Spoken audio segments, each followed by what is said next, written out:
제사장과 레위인은 직분의 모든 영예와 특권이 혈통에 달려 있었기 때문에 다른 어떤 이스라엘 사람보다 자신의 혈통을 명확하게 보존하고 증명하는 데 더 많은 관심을 가졌습니다. 그리고 우리는 그들이 실제로 제사장의 자녀일지라도 족보를 찾을 수 없거나 확실한 기록으로 그들의 혈통을 알 수 없기 때문에 오염된 것으로 간주되어 제사장 직분에서 제외되고 거룩한 것을 먹는 것이 금지된 사람들에 대해 읽었습니다. 이 성스러운 지파의 족보에 관해 기록된 것은 거의 없습니다. 이 지파의 첫 번째 조상들이 여기에 2번 언급되어 있습니다. 게르솜, 고핫, 메라리는 우리가 민수기에서 레위 지파의 가족을 관리하고 그들에게 일을 맡겼을 때 잘 알고 있는 3명의 이름입니다. 아론과 모세, 미리암은 우리가 이름보다 훨씬 더 많이 알고 있으며 하나님께서 이스라엘의 구원과 정착의 도구로 삼으시고 장차 오실 그분의 모습, 즉 선지자로서의 모세와 제사장으로서의 아론을 영광스럽게 만드신 그 모세와 아론이라는 사실을 기억하지 않고는 여기서 넘어갈 수 없습니다. 그리고 나답과 아비후에 대한 언급은 비록 자녀가 없었기 때문에 족보에 올릴 기회가 없었지만 우리가 항상 그분 앞에서 두려워할 수 있도록 그들이 이상한 불을 바친 것에 대한 기념비가 된 그 신성한 정의의 공포를 상기시킬 수밖에 없습니다. 아론의 후계자 엘르아살의 계보가 포로기 당시까지 거슬러 올라갑니다. 애굽의 종 되었던 집에서 나온 엘르아살로 시작하여 바벨론의 종 되었던 집으로 들어간 여호사닥으로 끝납니다. 따라서 그들의 죄 때문에 그들은 발견된 그대로 남겨졌으며 이는 레위 제사장직이 아무것도 완전하게 만들지 못했지만 더 나은 희망을 가져옴으로써 이루어져야 한다는 것을 암시할 수도 있습니다. 여기에 언급된 이들은 모두 대제사장이 아니었으니 사사 시대의 그 존엄성이 어떤 계기로 엘리가 속한 이새의 가문으로 옮겨졌으나 사독에서 다시 바른 길로 돌아왔기 때문입니다. 아사랴에 대해서는 솔로몬이 지은 성전에서 제사장 직분을 집행한 사람이 바로 아사랴라고 말합니다. 우시야 왕이 제사장 직분을 침탈했을 때 용감하게 반대하다가 목을 벤 아사랴가 바로 그 아사랴인 것으로 추정됩니다.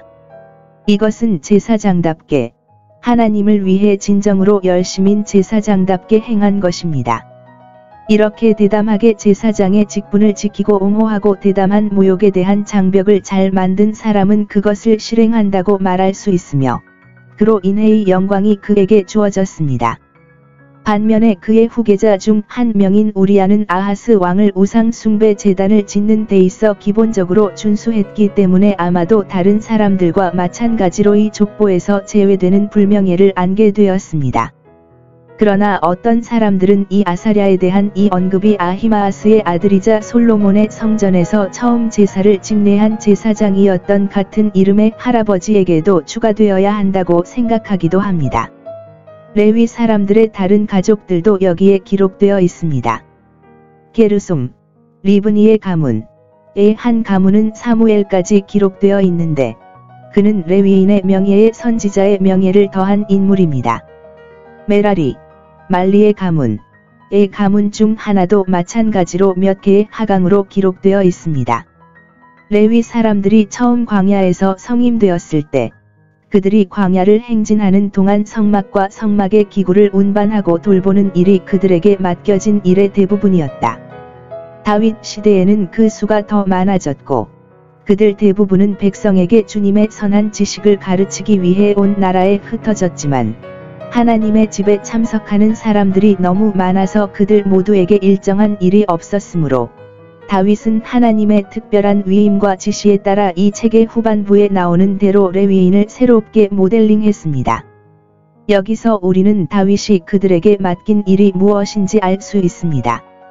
노래하는 일. 다윗은 이스라엘의 감미로운 시인이 되기 위해 높이 들어 올려졌고 시편을 쓸 뿐 아니라 여호와의 전에서 시편을 노래하는 일을 맡았으며 그가 음악적 재능이 있어서가 아니라 경건했기 때문에 방주가 안식한 후에 이 일을 행했습니다.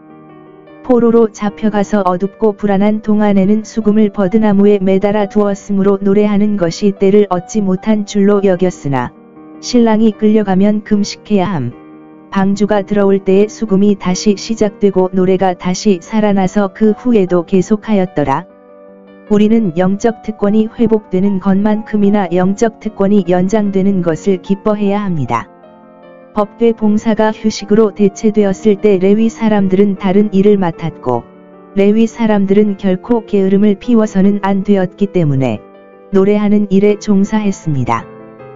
따라서 하나님의 백성이 위에 있는 안식에 이르면 그들은 모든 짐을 벗어 버리고 영원한 노래에 종사하게 될 것입니다. 이 노래하는 자들은 성전이 건축될 때까지 성막에서 그 봉사를 계속했고 그 후 그곳에서 그들의 직분을 기다렸습니다. 그들은 그 웅장하고 장엄한 집에 왔을 때 성막에서와 마찬가지로 그들의 직분과 질서를 지켰습니다. 레위 사람들이 특혜를 받는다고 해서 그들의 업무에 소홀해지는 것은 유감스러운 일입니다. 여기에는 거룩한 노래를 섬기는 일에 고용된 3명의 위대한 거장들이 각자의 가족과 함께 있었는데 그들은 그들의 자녀들, 즉 그들의 후손이거나 그들과 연합한 자들과 함께 기다렸기 때문입니다. 헤만과 아삽과 에단은 이 봉사에 임명된 3사람으로 레위인의 3집에서 각각 한 사람씩이었는데 이는 이 일과 명예를 공평하게 분배하고 각 사람이 자기 직분을 알게 하려 함이니 이 성가대 봉사에는 이와 같은 훌륭한 질서가 있었느니라. 고핫의 집에는 가족과 함께 헤만이 있었는데 그는 시편을 쓴 헤만과 같은 슬픈 심령의 소유자이며 노래하는 사람이었다. 그는 선지자 사무엘의 손자 요엘의 아들로 사무엘의 길을 걷지 않았다고 말하지만 아들은 그렇지 않았지만 손자는 그랬던 것 같습니다. 이처럼 정직한 자의 시에 수반되는 축복은 때때로 한 세대를 넘어 다음 세대에 고정됩니다.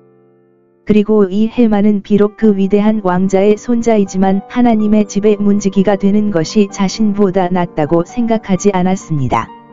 다윗 자신도 기꺼이 문지기가 되려고 했습니다. 오히려 우리는 교회에서 손자를 선호한 것을 할아버지가 국가에서의 권위를 겸손하게 사임한 것에 대한 보상으로 볼 수 있습니다. 이처럼 하나님께서는 자기 백성의 손실을 보상하고 불명예의 균형을 맞추기 위해 여러 가지 방법을 사용하십니다. 아마도 다윗은 헤만을 족장으로 세울 때 그의 오랜 친구 사무엘에 대한 존경심이 있었을 것입니다. 게르솜의 집에는 아삽이 있었는데 다른 가문이지만 같은 직분과 같은 지파에 속해 있었기 때문에 그의 형이라고 불렀습니다. 그는 성가대에서 헤만의 오른손에 배치되었습니다. 시편 중 몇 편은 그의 이름을 따서 그가 작사했거나 수석 음악가로서 조율했습니다. 우리가 다윗과 아삽이 말에서 주님을 찬양하는 시편들을 읽었기 때문에 그가 어떤 시편들의 필사자였음은 분명합니다. 그는 선견자이자 가수이기도 했습니다. 그의 혈통은 여기에서 레위만큼이나 높은, 전혀 알려지지 않은 이름을 통해 추적됩니다. 메라리 가문에는 에단이 있었는데 그는 헤만의 왼손에 임명되었습니다. 그의 혈통은 레위까지 거슬러 올라갑니다.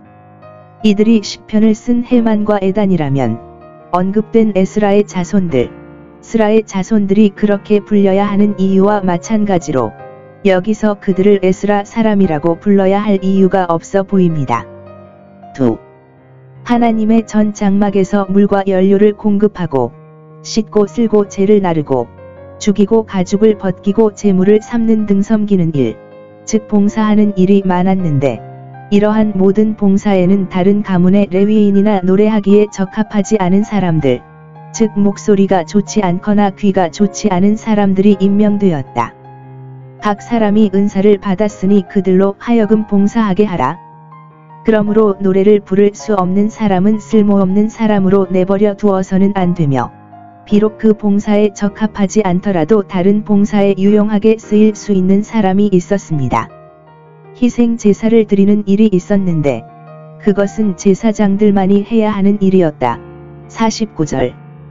그들은 피를 뿌리고 향을 태우는 일만 했고 지성소의 일은 대제사장만 해야 했습니다. 제사장들은 각자 맡은 일이 있었으며 서로가 서로를 필요로 하고 서로를 도왔습니다. 제사장들의 임무와 관련하여 우리는 여기서 1. 제사장들의 눈에는 어떤 목적이 있어야 하는가? 그들은 이스라엘을 위해 속죄하고 백성과 하나님 사이에서 중개하며 자신을 영화롭게 하고 부유하게 하는 것이 아니라 대중을 섬기는 것이었습니다. 그들은 사람들을 위해 성임되었습니다. 그들이 지켜야 할 규칙은 무엇이었습니까? 그들은 하나님의 집에서 감리했지만 하나님이 명하신 모든 것을 따라 명령받은 대로 행해야 했습니다. 가장 높은 자가 지켜야 할 법입니다. 여기 레위 사람들의 도시에 대한 기록이 있습니다. 성벽과 요새로 둘러싸여 있고 나라에서 잘 지키고 있을 뿐 아니라 모든 나라가 성직자를 보호하는 것은 모든 나라의 관심사이므로 그들과 그들의 소유가 특별한 방식으로 하나님의 섭리의 보살핌을 받았기 때문에 하나님이 그들의 분기시신 것처럼 하나님이 그들의 보호자이시니 전능자의 그늘 아래 거하는 자에게는 오두막이 성이 되리라. 이 기록은 우리가 가지고 있는 기록과 거의 동일합니다. 우리는 그것들을 비교하는 데 비판적일 필요가 없으며 우리에게 무슨 소용이 있겠습니까? 일부 장소의 이름이 그곳에서와 철자가 같지 않다고 해서 성경의 신용에 해를 끼치지도 않을 것입니다. 우리는 도시가 여러 개의 이름을 갖는 것이 일반적이라는 것을 알고 있습니다. 사룸과 솔즈베리, 살롭과 슈루즈베리는 힐렌과 홀론, 아산과 아인, 알레멧과 알몬보다 더 비슷하지 않으며 시간이 지나면서 이름이 바뀌기도 합니다. 우리는 레위 지파를 위한 성읍을 정하실 때 하나님께서 돌보신 것을 관찰할 뿐입니다.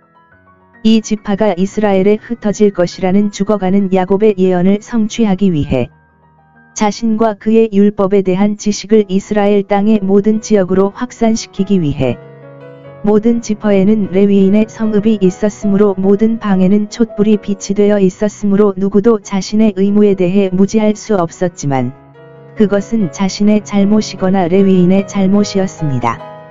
거룩한 일을 맡은 자들이 편안하게 지낼 수 있도록 11조와 헌물 외에도 레위인에게는 자신들이 거할 땅과 도시가 있었습니다. 이스라엘에서 가장 중요한 도시들 중 일부는 레위 지파의 소유가 되었습니다. 모든 지파는 레위인의 혜택을 받았으므로 모든 지파는 레위인을 지원해야 했습니다. 말씀으로 가르침을 받는 자는 가르치는 자에게 전하고 기쁜 마음으로 행하게 하라.